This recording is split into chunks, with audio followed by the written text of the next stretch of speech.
अस्सलाम वालेकुम जी। उम्मीद है आप तमाम स्टूडेंट्स खैरियत से होंगे।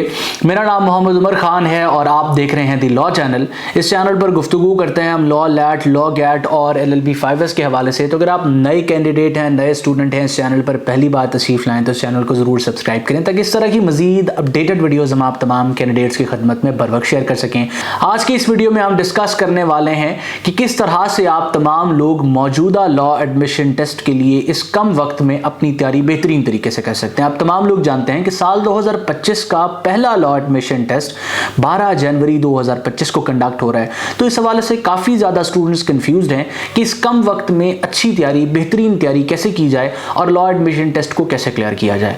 कंफ्यूज दोनों तरह के स्टूडेंट्स हैं। जो पहली बार लॉ एडमिशन टेस्ट में अपेयर हो रहे हैं वो भी कंफ्यूज हैं, नया एक्सपीरियंस है, और साथ साथ जो मल्टीपल टाइम्स अपेयर हो चुके हैं और मेरे स्टूडेंट्स वो क्लियर नहीं कर पाए वो भी कंफ्यूज्ड हैं कि किस तरीके से आप जो है वो इस लैट को क्लियर कर सकते हैं। सबसे पहली बात, इस वीडियो को स्टार्ट करने से पहले मैं आपको बताता चलूं कि लॉ एडमिशन टेस्ट इतना डिफिकल्ट टेस्ट नहीं है। मैंने अपने यूट्यूब चैनल पर आपको लैट के हवाले से, लॉ के हवाले से इतनी गाइडलाइंस दी हुई हैं कि अगर आप सिंपली सिंसियर तरीके से अपनी तैयारी दी लॉ चैनल से भी करते हैं तो आप इजीली लॉ एडमिशन टेस्ट को पास कर सकते हैं। अगर हम सब्जेक्ट्स पर नजर दौड़ाते हैं तो सर फहरिस्त आपको दो सब्जेक्ट्स मिलते हैं, एक अंग्रेजी और एक जनरल नॉलेज। दोनों ही MCQ फॉर्म में आपसे पूछे जाते हैं और 40 नंबर की वेटेज होती है। यानी कि अगर आप दो सब्जेक्ट्स की तैयारी करते हैं या किसी एक स्टूडेंट की अंग्रेजी पर गिरफ्त अच्छी है तो आप देखिए कि कितना ज्यादा एज उस स्टूडेंट को मिल जाता है। इसका ये मकसद नहीं है, इसका ये मतलब नहीं है कि जिस बच्चे की अंग्रेजी पे गिरफ्त नहीं है वो लैट क्लियर नहीं कर सकता या अच्छा स्कोर नहीं कर सकता। जिस तरह की अंग्रेजी लॉ एडमिशन टेस्ट में जो है वो जज की जाती है, टेस्ट की जाती है, वो बड़ी बेसिक लेवल की होती है। आपने मैट्रिक में, इंटरमीडिएट में, उससे पहले मिडिल में, प्राइमरी में वो अंग्रेजी पढ़ी हुई है। मैं ये समझता हूं कि अगर एक बच्चा कंटिन्यूस रीडिंग करता रहा है या क्लासेस अटेंड करता रहा है और अपनी एजुकेशन के साथ एक मीडियोकर स्टूडेंट के तौर पे इन टच रहा है, वो उस अंग्रेजी को अपनी उस सेंस की बेसिस पे भी सॉल्व कर सकता है जो सेंस उसने 12 साल की तालीम हासिल करने के बाद जो है वो गेन की है। इसके बाद बारी आती है जनरल नॉलेज की। तो जनरल नॉलेज भी एक ऐसा सब्जेक्ट है जो with the passage of time आपकी मुख्तलिफ किस्म की ऑब्जर्वेशन और रीडिंग के साथ डेवलप हुआ नॉलेज है। ये सब्जेक्ट डेडिकेटेडली इंटरमीडिएट तक नहीं पढ़ाया जाता, लेकिन फिर भी इसमें पूछे जाने वाले सवालात के बारे में स्टूडेंट्स को इल्म होता है। लेकिन स्टिल हम कंसीडर करते हैं कि जनरल नॉलेज एक ऐसा सब्जेक्ट है जो स्टूडेंट्स के लिए कंफ्यूजन क्रिएट कर सकता है। इस सब्जेक्ट के बाद आपसे जो सब्जेक्ट पूछा जाता है वो पाकिस्तान स्टडीज है। पाकिस्तान स्टडीज के बारे में कौन स्टूडेंट नहीं जानता, मतलब एज अ सब्जेक्ट अगर आप इसके साथ इंटरेस्ट ना रहे हो फिर भी पाकिस्तान के बारे में तमाम स्टूडेंट्स बेसिक्स जानते हैं। इसके बाद बारी आती है इस्लामिक स्टडीज की। तकरीबन जो स्टूडेंट्स इस वीडियो को देख रहे हैं आप लोगों की अच्छी ग्रिप होगी इस्लामिक स्टडीज पर, क्योंकि एज अ सब्जेक्ट आपको ये जो है वो पढ़ाया जाता है और हर साल हम जो है वो इस्लामिक स्टडीज को पढ़ रहे होते हैं। तो उस सब्जेक्ट से हट के भी हम इस्लाम के बारे में बहुत कुछ जानते हैं, क्योंकि हम एक इस्लामी मुल्क में जो है वो रहते हैं, एक इस्लामी रियासत के शहरी हैं। इसके बाद बारी आती है उर्दू की। उर्दू हमारी कौमी जुबान है। उसके बाद बारी आती है बेसिक मैथ की। अब यहाँ ऑब्जेक्शन स्टूडेंट्स वो उठाते हैं जो प्री मेडिकल के स्टूडेंट हैं कि जी हमने तो रियाजी पढ़ी नहीं है। रियाजी आपने पढ़ी है। ये जिस तरह की बेसिक मैथ आपसे पूछी जाती है ये 8वीं क्लास का बच्चा भी सॉल्व कर सकता है। इसके बाद बारी आती है एस्से और पर्सनल स्टेटमेंट की। अब एस्से और पर्सनल स्टेटमेंट हर स्टूडेंट लिख सकता है, क्योंकि इसमें आपके पास एक बेहतरीन ऑप्शन होता है। या तो आप एस्से और पर्सनल स्टेटमेंट को उर्दू में लिख सकते हैं या इनको अंग्रेजी में लिख सकते हैं। तो अगर कोई बच्चा अंग्रेजी पर गिरफ्त नहीं रखता तो उर्दू जबान में टॉपिक्स इस तरह के पूछे जाते हैं कि आप अपनी ओपिनियन, अपने आर्ग्यूमेंट्स बाआसानी कम्युनिकेट कर सकते हैं। तो इसका मतलब ये है कि अगर आपने एक बार इस सिलेबस को अच्छे तरीके से ओवरव्यू किया है और एक बार अच्छे तरीके से इसकी प्रैक्टिस की है और किसी अच्छी रिसोर्स से पढ़ा हुआ है तो आप लॉ एडमिशन टेस्ट को इजीली क्लियर कर सकते हैं। तो यही हमारी वीडियो का मुद्दा है कि किस तरह से लॉ एडमिशन टेस्ट को हम कम वक्त में प्रिपेयर कर सकते हैं और इन शॉर्ट हम 12 जनवरी के लॉ एडमिशन टेस्ट के लिए जो है वो किस तरीके से कम वक्त में प्रिपेयर कर सकते हैं। अब इस वीडियो को स्टार्ट करते हुए मैं आप तमाम लोगों को ये चीज बताता चलूं कि वो स्टूडेंट्स जो किसी रिसोर्स की तलाश में हैं, वो स्टूडेंट्स जो चाहते हैं कि किसी एक सिंगल रिसोर्स से उनके लैट की अच्छी प्रिपरेशन हो जाए, तो आप तमाम लोग हमारी लैट प्रिपरेटरी क्लासेस भी ज्वाइन कर सकते हैं।